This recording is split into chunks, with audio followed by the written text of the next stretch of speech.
once we get that right, which is for me the most important thing, that they have, first of all, respect. The second one is commitment. The third one, passion. Those three ingredients are non-negotiable.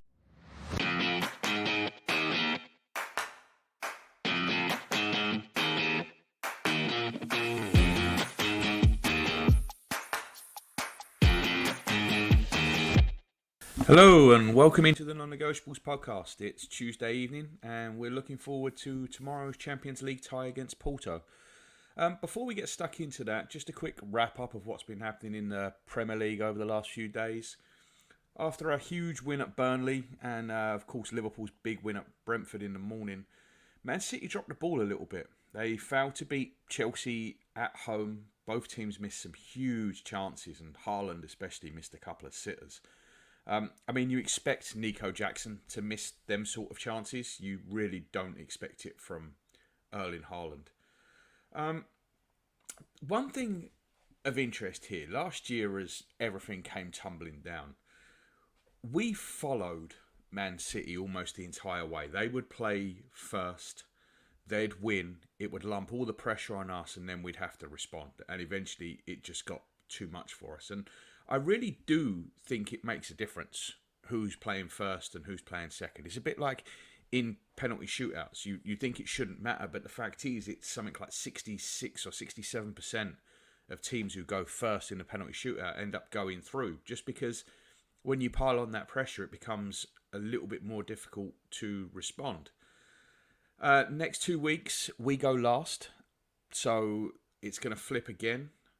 And as of right now, there's no schedule from beyond the first week of April because Sky and TNT haven't made the picks for their live games yet. But I'm interested to see how this shakes out, see how it works with the fixtures. I'm hoping that we get to go first a little more often because, like I said, I do think it makes a difference. Man City won tonight. They played Brentford. They won 1-0. Quite honestly, I think that's about as good a result for us as we could hope for. Brentford are really bad. They were so poor against Liverpool at the weekend. I honestly thought they might go there and chip 8 tonight. I really had no hope of them getting anything. But as it was just the one, and even the goal was actually from a slip by Asia when he was left one-on-one with Haaland. What Brentford were doing, they'd defended quite solidly all night. They'd kept in shape, and then all of a sudden, 71st, 72nd minute, they just sort of flooded forward and left Haaland one-on-one at the back. One ball over the top, one slip, and that's it. He's in and he scores. But like I said, I was expecting them to win that.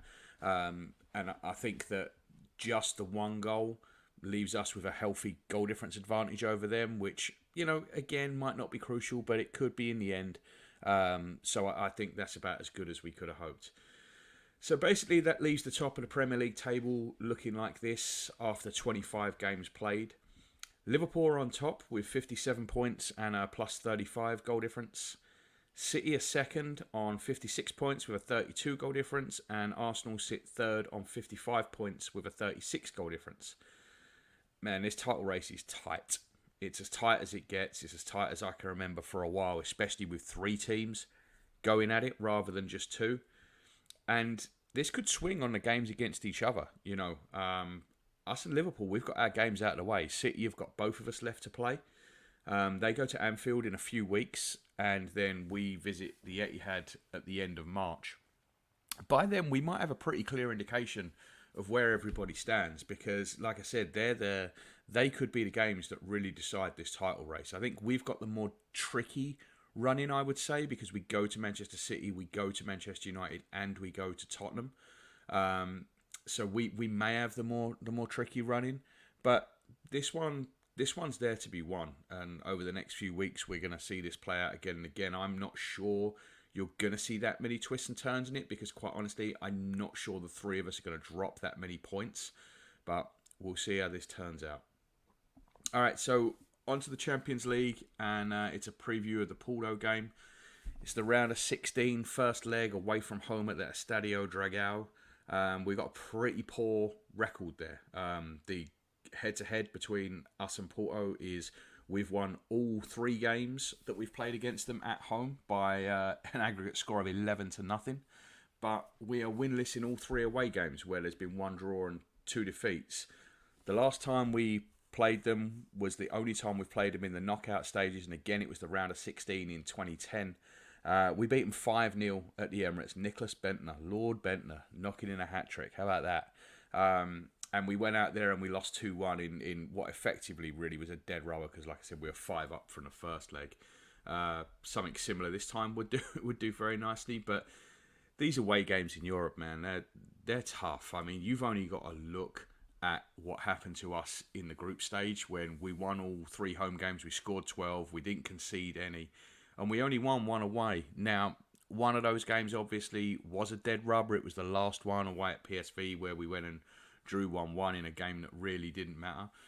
But still, away games are tough. You know, Lens shocked us away. Sevilla was, reasonably straightforward as away games in Europe go, but they're not easy to handle at all. And, you rarely win the tie in the first leg away from home, but you can lose it. And I think it's important for us tomorrow to come away from there with something. A draw isn't a bad result. I'm never one to settle for a draw, but obviously that would be hugely advantage to us if we come away from there with a draw.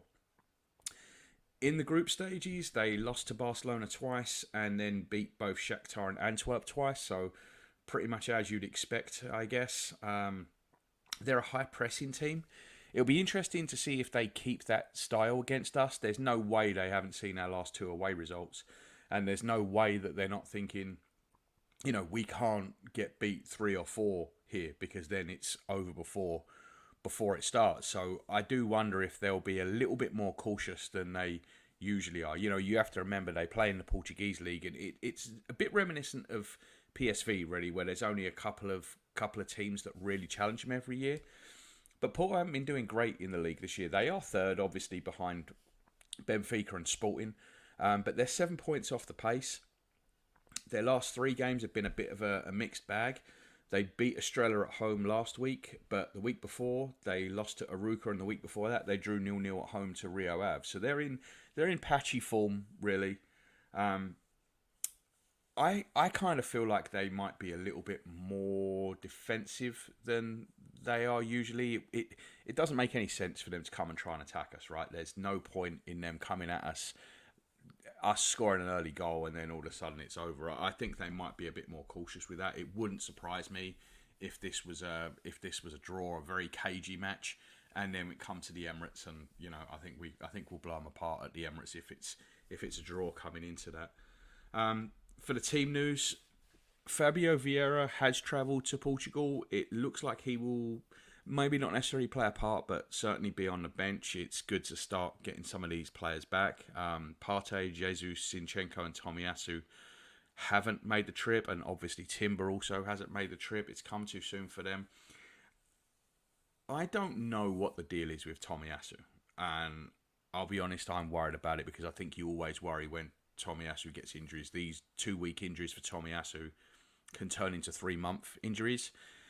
And it's obviously annoying that he didn't play for us for, 6 weeks, goes away with Japan, starts playing for them, he's come back and he's not available again. And it's so frustrating. And we spoke earlier about the fact that we go to the Etihad at the end of March. And I don't want to go back to the Premier League, but I do want to point this out.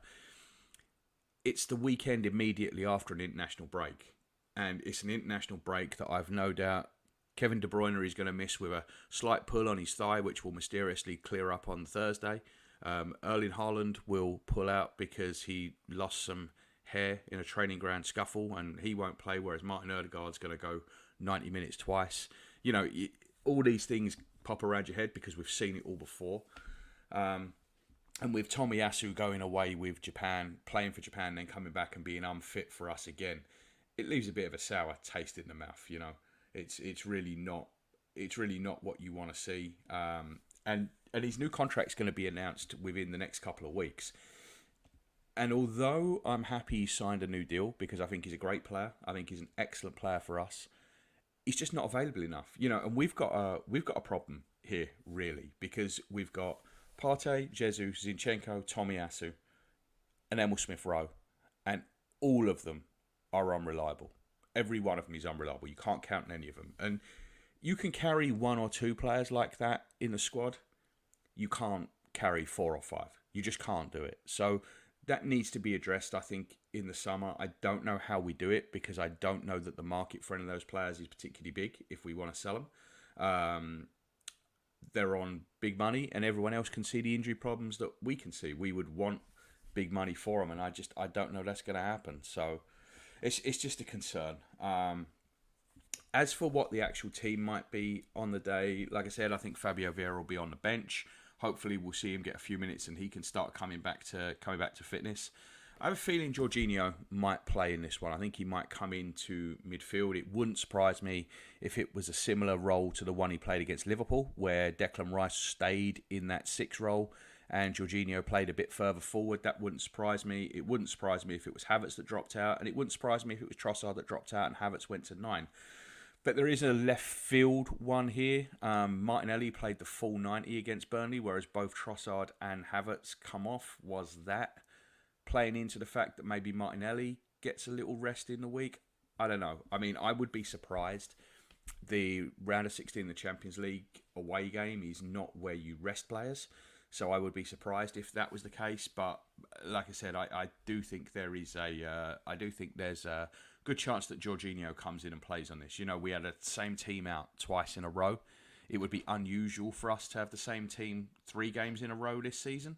But when you look at it, the options are not that strong to come in. I mean, it's only really Jorginho and Emil Smith-Rowe you can see coming into this starting lineup. So, I don't know, maybe it goes the same again. We've got Newcastle on Saturday, which is obviously another must-win. It is at home. Maybe the answers get the job done here and then get out and play Newcastle, knowing that the second leg of this is over and done with. Maybe that's a thought process. I don't know, but we'll see. The Sporting goalkeeper Diogo Costa, who's he's a pretty highly thought of player, and you know they really like him. His quotes on Arsenal were interesting. Arsenal have weak points. They need to show us they are one of the favourites. I don't have a problem with that quote because I think that pretty much sums up Arsenal right now, right? Like, we are what we are until we're not. We haven't won anything yet with this squad. Even the FA Cup win wasn't really this squad. That was a squad that Arteta inherited, and he's basically changed the entire squad since then.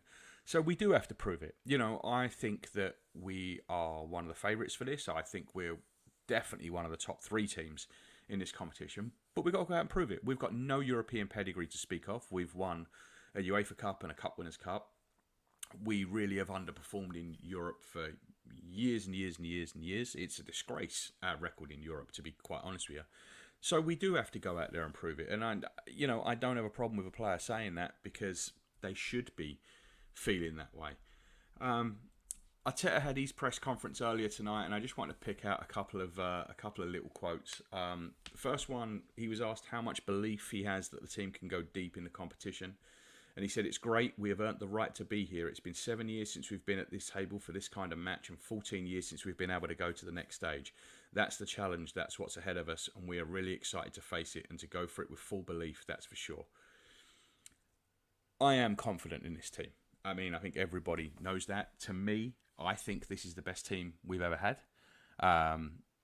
I'm not going to talk on the 1930s teams because I didn't see them. My granddad would wax lyrical about Alex James for hours on end, but I never saw him play, so I really can't comment on them. It's not like there's hundreds of hours of video archive for you to go and look at. So I really can only talk from kind of the 80s onwards.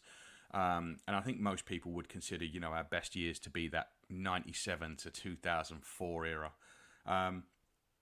And I think this team is better than those teams. Now, they haven't won anything, so they've got nothing to back it up. But there's a difference between being the best and the most successful, right? For me, this team is better than that team. And I do think that this team is going to do something big. I genuinely do. I think this team will be recognised as the best in our history when all is said and done. But they've got to go out and prove it. And I think they're ready to do that. The other quote that I want to bring up was whether it's important not to underestimate the first leg of the round of 16.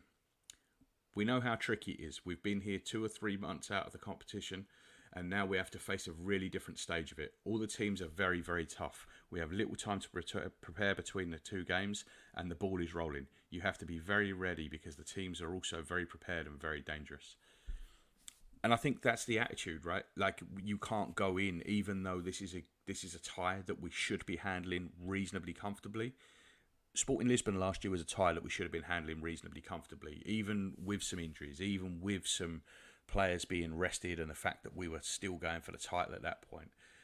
We didn't do it, and that's what it comes down to here. I think the focus is going to be there. I definitely feel like Arteta's going to have this team screwed on and, only dealing with the game at hand because that's all you can do. And, I feel like last year is really important in this because I think to be a really successful team, I think a lot of times you have to go close before you get there, right? Like Liverpool went close before they toppled Man City. Man City went close before they eventually got over the line against QPR. Even the Man United dynasty that started, back in the early 90s, they went close with Leeds the year before they actually won it. And I think last year, this team have definitely taken defeats, taken past scars, and used them to put them right. We all remember St James's Park last year and White Hart Lane last year, and we've done it even recently. We had that bad loss against West Ham at home. We went out at the Council House, the London Free Stadium. We went out there and smashed 6 past them. And this team definitely takes motivation off the back of stuff like that. So hopefully going so close to winning something last year and then not doing it because of the collapse at the end. Hopefully we've learned from that. We definitely seem to be coming more into form at the right time, whereas last year we were losing form right around now. We just had, I think by this time last year, and feel free to correct me on Twitter if I'm wrong, but I think we just had the couple of little bad results before we played Manchester City and got beat at home by City. I think that was in the middle of February too. We had that 0-0 draw at home. We had the Ivan Toney goal that shouldn't have counted against Brentford. That was around then. So, we've been here before now, whereas last time we hadn't been here before. Not necessarily in the Champions League, but I mean, getting close to the biggest prizes. And I do think that will stand us in good stead. So that's enough for tonight. I think it's a great game tomorrow. I'm really looking forward to it, and I'll be with you guys after the game to give you my thoughts. It will be straight after the game. I'll be on to react to it, and then maybe on Thursday after I've had a rewatch, we can go through it again. But thanks a lot for joining me tonight, guys. Looking forward to the game tomorrow, and I will speak to you after. Bye bye.